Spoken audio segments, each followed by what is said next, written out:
Friends, I am Vikram Singh Teja और जैसे मैंने आपको प्रॉमिस किया था अपने पिछले वीडियो में कि मैं आपको एक वीडियो शूट करके दूंगा जिसमें मैं आपको बताऊंगा कि बेसिकली जो आपके कम्युनिकेशन स्किल्स हैं इंग्लिश के उनको इम्प्रूव कैसे किया जाता है। So friends, here I am with this video in which I am gonna tell you how to improve the communication skills. सबसे पहले जो सबसे जरूरी चीज है दैट इज लिसनिंग। अब आप किसी भी लैंग्वेज को ले लीजिए, कोई भी लैंग्वेज जो है दोस्त वो यहाँ से शुरू होती है और यहाँ पे आके खत्म हो जाती है। अगर आप लिसनिंग करते हो तो बेसिकली आपका जो इंग्लिश का एक्सेंट है, आपका प्रोनाउंसिएशन है, आपका वो जो टच आना चाहिए वो सारा कुछ ठीक हो जाता है। लेकिन अगर आप इंग्लिश को सिर्फ पढ़ के सीखते हो तो आपका जो एक्सेंट या प्रोनाउंसिएशन है वो कभी भी ठीक नहीं होता है। लिसनिंग से ही हर एक लैंग्वेज स्टार्ट होती है। मैं आपको ना वहां लेके चलता हूँ जहां बहुत ही ज्यादा छोटे थे, लेट्स से अराउंड 7-8 मंथ्स या 1 ईयर के। सोच के देखिए, जब आपकी मॉम ने आपको माँ कहना सिखाया था या मॉम कहना सिखाया होगा या बेबे कहना सिखाया होगा, कुछ भी, आपकी माँ ने पहले पेज पे ना स्पेलिंग लिख के नहीं दिए थे कि बेटा ये माँ के स्पेलिंग होता है, इसको ऐसे स्पेल किया जाता है, अब आप इसको बोल के दिखाओ। ऐसा नहीं हुआ था। उन्होंने आपको माँ शब्द जो है इस सृष्टि का मेरे अनुसार सबसे खूबसूरत शब्द जो है वो उन्होंने बोला, आपने सुना और आपने बोलना शुरू कर दिया। लेकिन फ्रेंड्स, जब हम इंग्लिश सीखने की कोशिश करते हैं या शुरू करते हैं तो हमें ना एडवाइजेस मिलती हैं कि स्टार्ट रीडिंग न्यूज़पेपर्स और स्टार्ट अटेंडिंग ग्रामर क्लासेस, लेकिन हमें कोई ये एडवाइस नहीं करता कि आपको लिसनिंग करनी चाहिए। मैं आपको सबसे पहली एडवाइस ही ये दूंगा कि आप लिसनिंग करें। अब इसके लिए आप बहुत सारा मटेरियल है, यूट्यूब पे आप जा सकते हैं, you can even listen to my videos, और बहुत सारे वीडियोज हैं जैसे टेड टॉक्स भी होते हैं वो भी आप सुन सकते हो, या मोटिवेशनल टॉक्स होती हैं या स्पीचेस होती हैं ऑफ द ग्रेट पर्सनालिटीज, आप उनको सुन सकते हो। You can always listen to some light music as well. English movies of course देख सकते हैं, पर ध्यान रखिएगा कि उनको सब टाइटल के साथ नहीं देखना आपने कभी भी। You should always watch a movie without the sub title, क्योंकि हमारा मकसद जो है वो सुनना है, पढ़ना नहीं है। So I believe the first step is clear to you. Listening करें, जितनी ज्यादा कर सकते हैं उतनी ज्यादा करें। Friends, let's start with the second tip now, that is loud reading. Friends, आप में से ना बहुत सारे स्पीकर्स ऐसे होंगे जिनको फंबलिंग का प्रॉब्लम होगा या शॉर्ट पॉजेज आते होंगे। So what you need to do is you need to take anything that you have in English, it may be a newspaper, a book or a magazine, and you must read it loudly at least 15 to 20 minutes in the morning and 15 to 20 minutes in the evening.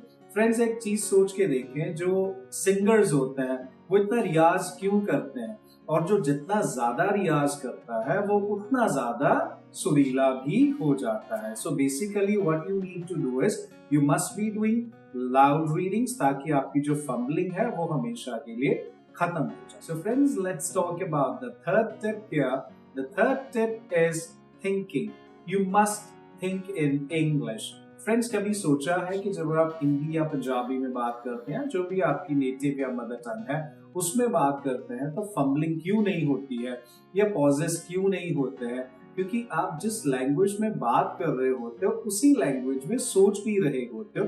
But when you try to speak English और you speak English, तो problem क्या होती है, आप सोचते अपनी native language में हो और बोलते आप इंग्लिश हो। That means you are dealing with two different softwares here, you see, which is very difficult. So basically आपको क्या करना है, you must think in English all the time. जो भी आपकी जिंदगी में परेशानियां हैं, टेंशन है, मैं भगवान से दुआ करूंगा कि ना हो, बट ऐसा हो नहीं सकता कि लाइफ विदाउट प्रॉब्लम्स हो। तो कभी ना कभी कुछ ना कुछ तो चलता ही रहता है। आप अपने फ्यूचर प्लानिंग के बारे में सोचते हो, you think about your career and all such stuff, you see. आपने बेसिकली क्या करना है, whatever you think you just think in English. Friends, हम कई बार ना बहाना बनाते हैं कि यार हमारे घर में कोई नहीं है जिसके साथ हम इंग्लिश में बात कर सकते हैं, या मेरे फ्रेंड्स बेसिकली मेरे साथ इंग्लिश में बात नहीं करते। मैं आपसे क्वेश्चन पूछता हूँ कि जो पहली 3 चीजें मैंने आपको बताई, जैसे listening, loud reading and thinking. क्या आपको किसी की जरूरत है इन 3 चीजों को करने के लिए? The answer is no. So E stands for efforts, but the same E stands for excuses. The successful people, they make efforts, they don't give excuses. आप efforts करना शुरू करें, don't give excuses, and you will speak English very fluently. Trust me.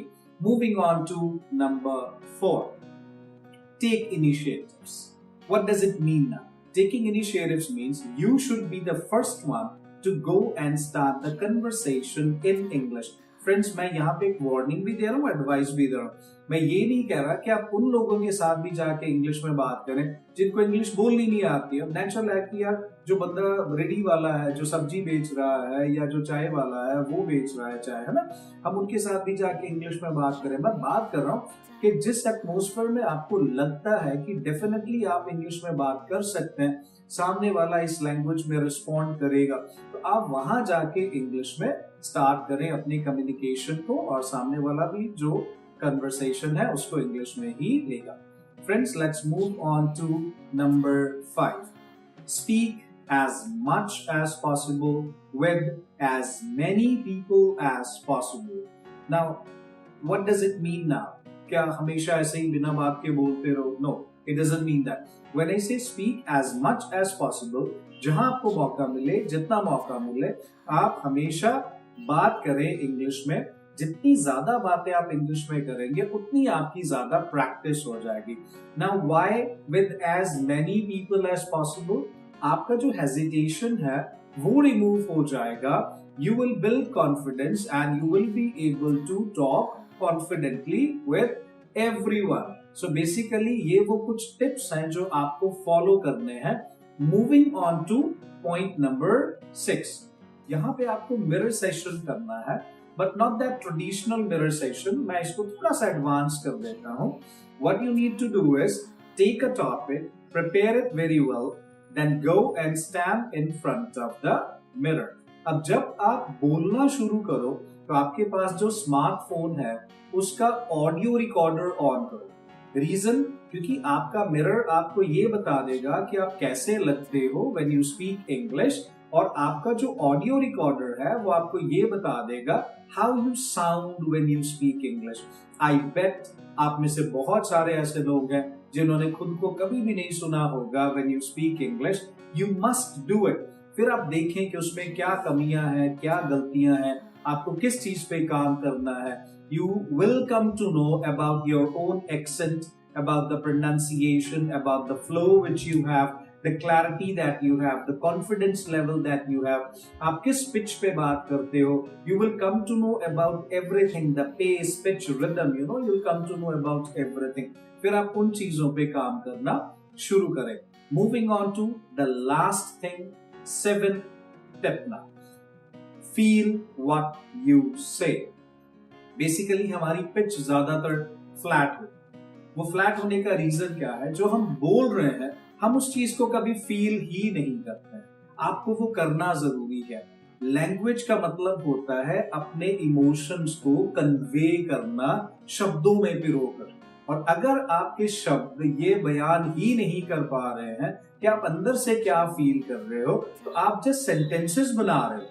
अब बहुत सारे students को इस बात की टेंशन होती है कि क्या वो करेक्ट टेंस में बात कर रहा है, क्या उसकी ग्रामर ठीक है, क्या उसने हाई फाई वोकैबुलरी यूज करनी है, ये करना है वो करना है। इतना कुछ ना सोचे। आप बेसिकली क्या करें कि आप जो भी बात कर रहे हो, जो भी आप बोल रहे हो, आप उस चीज को फील करो। जब तक आपकी लैंग्वेज में फील नहीं आएगा आप सामने वाले को इमोशंस कन्वे नहीं कर पाओगे। So friends, I believe with the help of this video मैंने आपको वो टिप्स दिए हैं जिनको यूज करके आप अपनी इंग्लिश को बहुत अच्छा कर सकते हैं।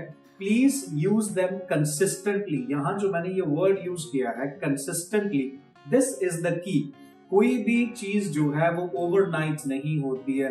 इन टिप्स को यूज करके आप हफ्ते में फ्लुएंट नहीं हो जाएंगे, but if you practice it for 15 or days or a month or 2, you will definitely see a lot of difference। या एक काम कर ले, जो भी लेवल आपकी इंग्लिश का आज है उसको एक रिकॉर्ड करके रख लीजिए आप, और 15 दिन बाद फिर रिकॉर्ड कीजिएगा, उसके 15 दिन बाद फिर रिकॉर्ड कीजिएगा.